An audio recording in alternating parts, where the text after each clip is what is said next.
Today we are in our third week of our If Calloway Was a Bible Character series. And so bear with me if you can tell. I told him that, let me turn this thing on real quick. Should be on now. And so bear with me. I did tell him that Sunday school that come back from that trip, I've got something, I don't know what, but just congestion or whatever, and so I might have to take a break here or there. But if Calloway was a Bible character, who could he be? And so, as I said in the first 2 weeks of this series, Calloway is our 4.5-year-old golden retriever, and he has a lot of different characteristics like most dogs. And so what we are doing each week is we are looking at briefly at one of Calloway's characteristics, and we are comparing that or matching that up with the characteristic of a person found in the Bible who has that same characteristic. And so in the first week we looked at if Calloway was a Bible character, he could have been the Ethiopian eunuch, because Calloway is very curious. He's one of those dogs who just has to be into everything. He has to know what's going on. If he sees something new, he has to go inspect it, check it out, sniff it, make sure it's all right. And so he's curious. The Ethiopian eunuch we saw was curious because as he was reading from the book of Isaiah, he couldn't understand it. Philip came up to him and he asked questions. He wanted to know what he is reading, how can he understand it if nobody explains it to him, and he wanted to know who Isaiah was talking about. That led to the Ethiopian eunuch placing his faith and stating his faith even in Jesus Christ as the Son of God and being baptized. In week 2, we looked at if Calloway was a Bible character, he could be Moses because he is gentle. We looked at gentle really as being power or strength under control. And Calloway is gentle with smaller kids. He's gentle with smaller dogs. He knows his size and he knows when to be gentle. And so Moses was certainly one of those people who had power. He had strength. But yet he kept it under control while leading the Israelites. He was gentle. Even though they complained against him and grumbled and complained against God and grumbled, he constantly went to God on their behalf for them. Now today we're not going to have a little video like we have had of Calloway each time. I'm just going to talk a couple minutes about it. Today in week 3 is also going to be a little bit different because I say that because today we're going to be looking briefly at 2 different Bible characters that Calloway could be. So today we're going to be looking at Joshua and Caleb. One of the first things that comes to my mind when I think about Joshua and Caleb is that they are strong-willed. Now, to be strong-willed, it basically means for us today that you have great determination and purpose about what you want to achieve, even if it doesn't seem like the right thing to do for some. One of the synonyms for strong-willed, as you look it up, is stubborn. So when Calloway wants something, he lets you know what he wants. Or on the other hand, he will pout to the point of just being stubborn. He knows when you're getting ready to leave him. Typically, he loves to be right by your side like a lot of other dogs, don't they? They like to be there. They like to lay next to you. You can be sitting there, and it gets annoying sometimes. He'll come over, he'll put his nose up under your arm, he'll push it up so that you have to pet him. And so he does stuff like that all the time. But when he knows you're about to leave him, he goes into pout mode. He goes to his bed, lays down, and will not even look at you even if you walk by him. He just sits there with his face pointed straight at the ground. He's strong-willed when it comes to that stuff. A lot of dogs are kind of like this. They're smart characters. You know, they are smart beings. But he's also a strong dog. You know, Calloway, for a golden retriever, he's 90 pounds. And so he's strong. And so I look at most golden retrievers, and I watch a lot of other people with golden retrievers, and their golden retrievers will walk around with them relaxed and calm, and they'll just stroll along. Calloway's not like that. If you take him out on a leash and you're walking around in public, if he sees other people or other dogs, he'll let you know how curious he is. He'll let you know what he wants. With his strength he will try to pull you away to where he wants to go. And then sometimes if he's got a toy in his mouth and you want to take it from him, or a stick from playing fetch, or a toy, he doesn't want to let go of it when he brings it back. He'll bring it back, but he wants to hold on to it. So he'll clench his teeth and jaws on it, and you just sit there and pull back and forth, and you have to wait on him to kind of open his mouth and then pull it out at the right time. He's pretty strong physically, but he's also a strong-willed dog. Now, when you think about Joshua and Caleb being strong-willed, I think we have to ask this question. What made Joshua and Caleb so strong? And when we're talking about being strong today, we are talking about their strong will for being God followers. I think there are a couple things we need to understand that's going to help us really see what strong-willed God followers Joshua and Caleb were. They were among the Israelites that were slaves in Egypt. They were among the Israelites that saw the 10 plagues. They saw the power of God. They were among the Israelites that Moses led out of slavery in Egypt and through the Red Sea on dry ground. They were among the Israelites that God provided for in the wilderness for 40 years, seeing miracle after miracle. So I think, to put it simple for us today, Joshua and Caleb, they had seen the power of God firsthand so often, and they were faithful to God because of this. I think this is one of the things that led Joshua and Caleb to being such strong-willed God followers.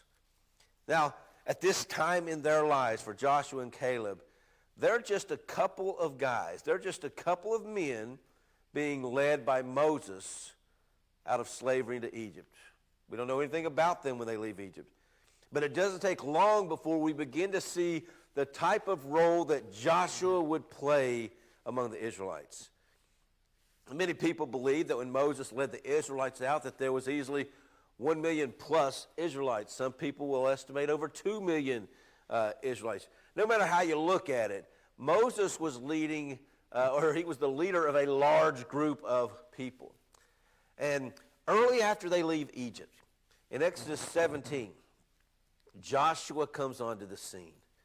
In this chapter, Moses chooses Joshua to be the man to go up and lead the Israelites into battle against the Amalekites. But it's in Numbers chapter 13 where we really find out the type of strong-willed God followers that Joshua and Caleb would be. In Numbers chapter 13, we get one of the most famous stories, I think, in the Old Testament for me. It's the story of the 12 spies that were sent to spy out the land of Canaan. And so this is how Numbers chapter 13 opens in the first 2 verses.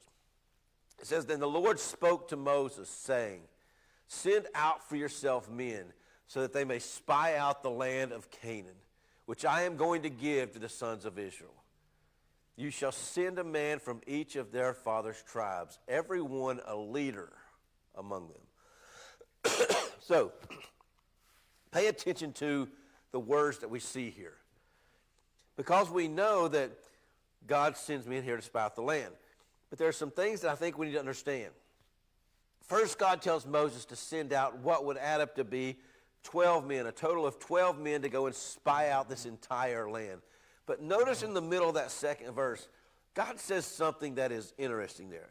He says they're going to spy out the land of Canaan, which I am going to give to the sons of Israel.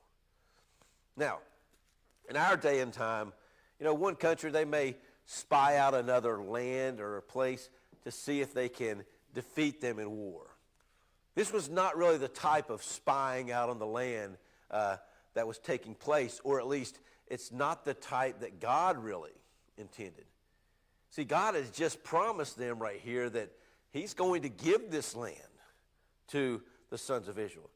He doesn't need a specific report so that he can figure out how the Israelites are going to take over this land. And we already know that it's a large group of people. We know the size. We don't know the exact size. So if you think about it, picking just 12 people out of this could be tough. And so God kind of makes it clear by narrowing it down. It needs to be one man from each of the 12 tribes of Israel.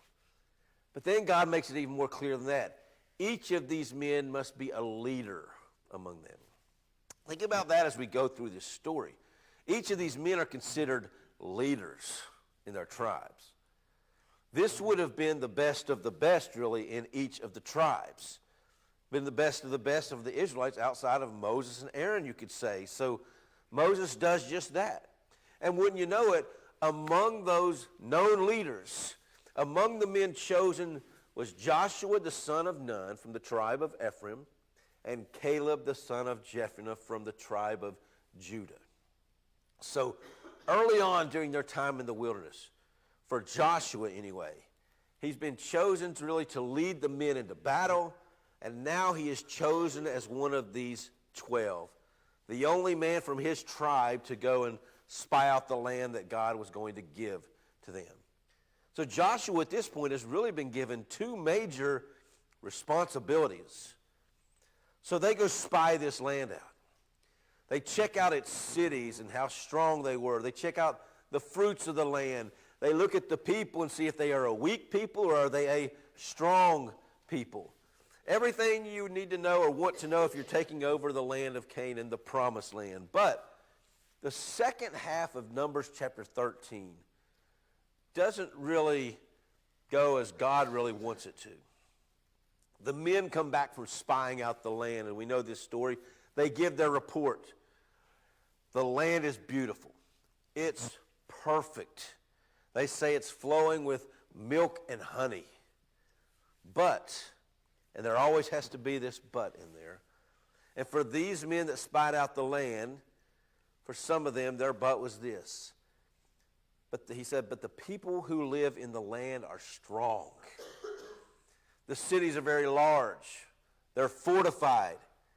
And we saw the descendants of Anak there, meaning that there were giants in that land. So their report basically is this: the land is amazing. We would love to be there, but the people and the city, they are too strong for us to overtake.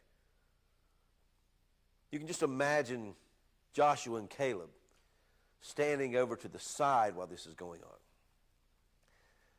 They had just gone on this 40-day mission to spy out this land. And I imagine that there were plenty of conversations that took place among these 12 as they went through this land.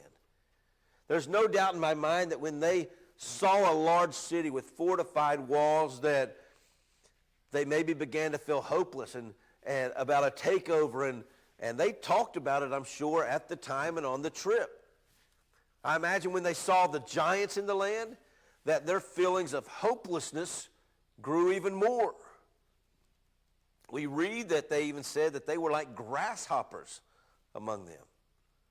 And I imagine that Joshua and Caleb had heard enough of this as they traveled along.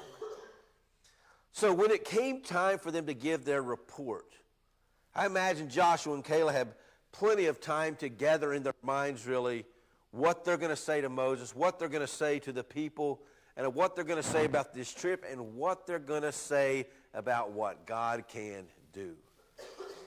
So when they get back, and those other 10 give their report about how those in the land of Canaan are just too strong for us, we need to forget it. Joshua and Caleb have to step in. In Numbers 13, verse 30, Caleb steps in first. We read this: Then Caleb quieted the people before Moses and said, we should by all means go up and take possession of it, for we will surely overcome it. Now, if strong-willed means that you have great determination and purpose about what you want to achieve, even if it doesn't seem like the right thing to do for some, we see that here with Caleb. And we're going to see it with Joshua as well. Joshua and Caleb would be the only ones, the only two of these 12, to stand up and be strong-willed God followers. While the other 10, they came in fear, and they got all of Israel riled up against Moses and against God. But Joshua wouldn't have any of it either. Joshua had seen the power of God. He knew that when God promised that he would give this land to the Israelites, that God would make it happen. He doesn't know how, but he knows God will make it happen. He had seen enough. So he remains faithful to God. He remains this strong-willed God follower. In the 14th chapter of Numbers, we can read about how the entire congregation, how all of the Israelites began to cry out against Moses. They say that they would rather we should have just died in the land of Egypt, or we should just die here in the wilderness.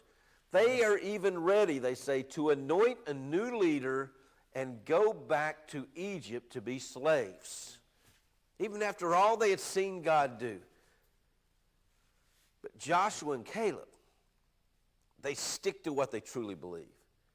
In the 5th verse, we read that Moses and Aaron, they fell on their faces before everyone. And then we read this in verses 6 through 9. Joshua the son of Nun and Caleb the son of Jephunneh, of those who had spied out the land, tore their clothes. And they spoke to all the congregation of the sons of Israel, saying, the land which we passed through to spy out is an exceedingly good land. If the Lord is pleased with us, then he will bring us into the land and give it to us, a land which flows with milk and honey. Only do not rebel against the Lord, and do not fear the people of the land, for they will be our prey.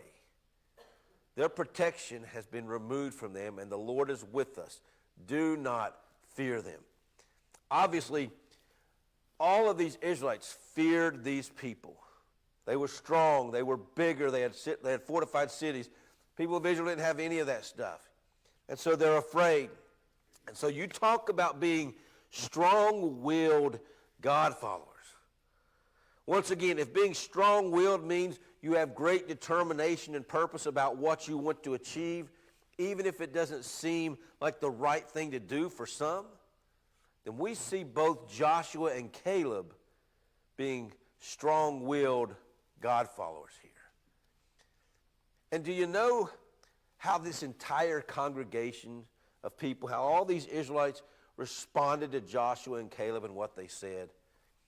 I'm not going to read it up here, but in the 10th verse it tells us that they wanted to stone them with stones.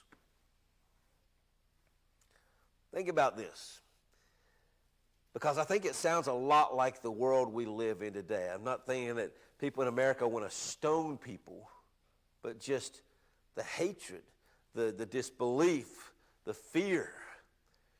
I think today people don't want to hear truth. If you speak truth, you are called someone who uses hate speech. But in reality, it's not hate speech. It's just speech that some hate. So the world comes down on Christian beliefs then. The world comes down and blasts God followers really because they hate the fact that living the way people want to in our world is so often wrong in the eyes of our Creator, God. Some things never change. Jesus spoke truth. It cost him his life. Joshua and Caleb here are sticking to truth. They're following God, and the people want to stone them. Now, to make a long story short here with what takes place after this, God decides, I've got to punish these people. He decides he's going to punish the entire congregation, all the men and women who are 20 years and older, by saying that none of these people will enter the promised land. Only Joshua and Caleb out of the Israelites, and then those who are 20 and under. So that's why the Israelites had to spend 40 years in the wilderness. God would not let these Israelites enter the promised land as punishment because of their unbelief. So they had to wait until this entire generation really of people died to enter. If they would have just been faithful to God after seeing all the plagues and going through the Red Sea on dry ground and how God had provided for them already, if they would have just stayed faithful to God, they could have begun to take over this promised land within just a couple of years of coming out of Egypt. As it turned out, they would now journey around in this wilderness for 40 years until this entire generation of people died before God would let them enter. They would be led kind of by Joshua, as he would take over next, and Caleb, I guess, because of their strong-willed God followers believe? So I want to finish up here by looking at this question. What helped Joshua continue to be a strong-willed God follower? Now, Joshua was strong-willed, as we've already seen. But I think there's one thing I want to mention here that I believe helped him to continue and to remain that way, and it's something we need to remember. When it came time to enter the land of Canaan, and God needed a new leader because Moses had died, the choice was Joshua. Makes sense. You know, he was the one who they sent to lead them in the battle. He's one of two who only stood up and said, we need to take him over. So Joshua is chosen. And Joshua chapter 1, it opens up with God talking to Joshua as he begins to take over and lead the Israelites into the promised land. And so when Joshua takes over, God speaks to him, and he includes these words in verses 5 through 7. He says, no man will be able to stand before you all the days of your life. Just as I have been with Moses, I will be with you. I will not fail you or forsake you. Be strong and courageous, for you shall give this people possession of the land which I swore to their fathers to give them. Only be strong and very courageous. Be careful to do according to all the law which Moses, my servant, commanded you. Do not turn from it to the right or to the left, so that you may have success wherever you go.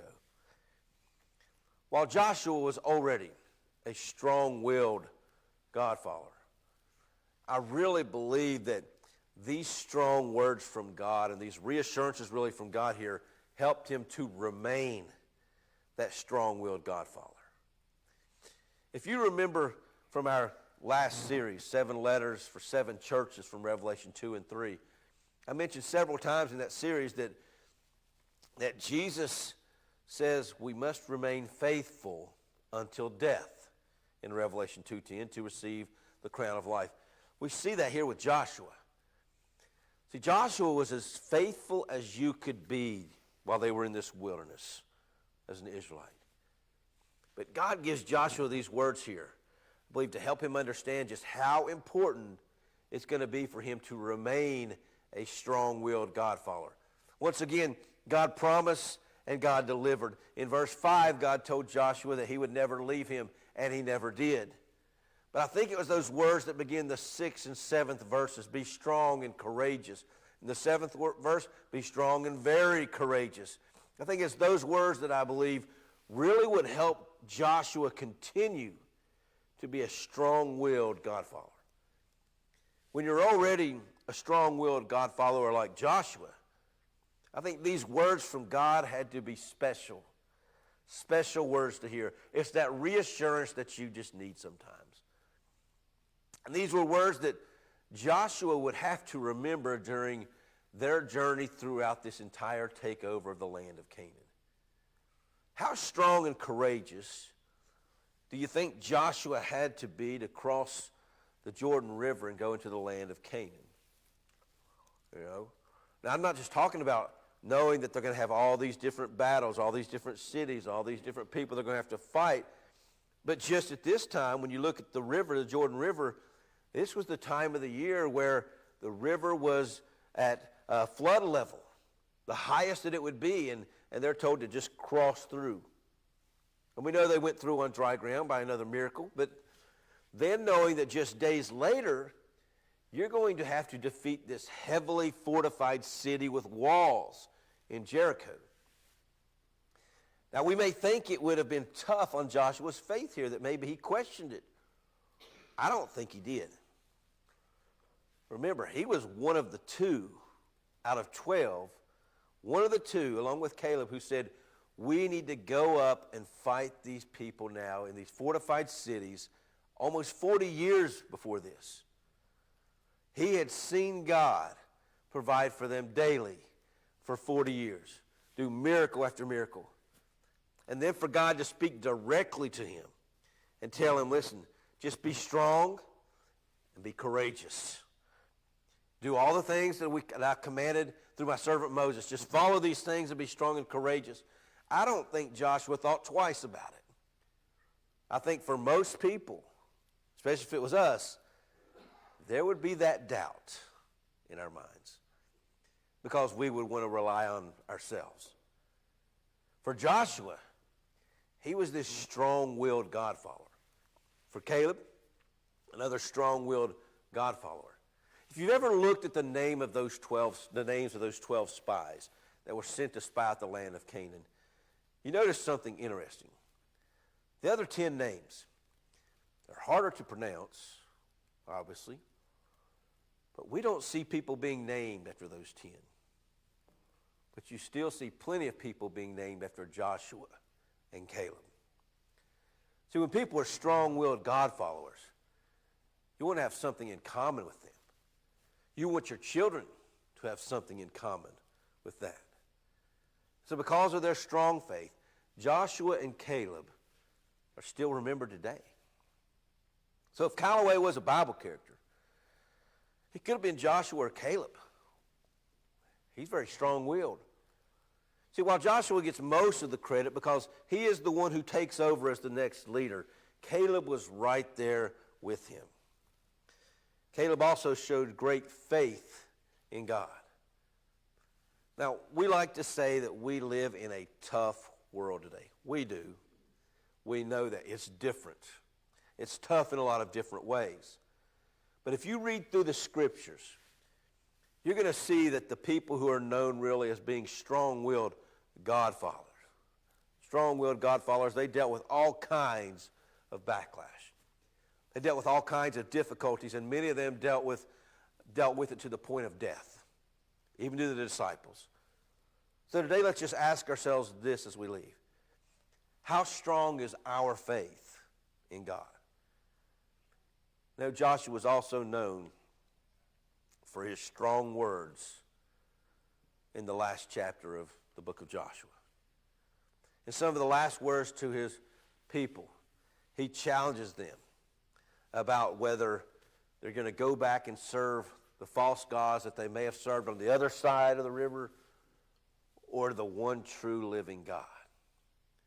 But Joshua makes it clear that for him and his house, they were going to serve the Lord. And that's our choice daily in this tough world we live in. How strong is our faith in God? So let's take each day and let's make each day a day that we are a strong-willed God follower. I want to thank you for joining us here for this third week. We've got 2 weeks left. I know that 2 weeks from today is our Friends and Family Day, but I think what I've got prepared for the final for this series is going to fit right in with that. And so I want to thank you for joining us.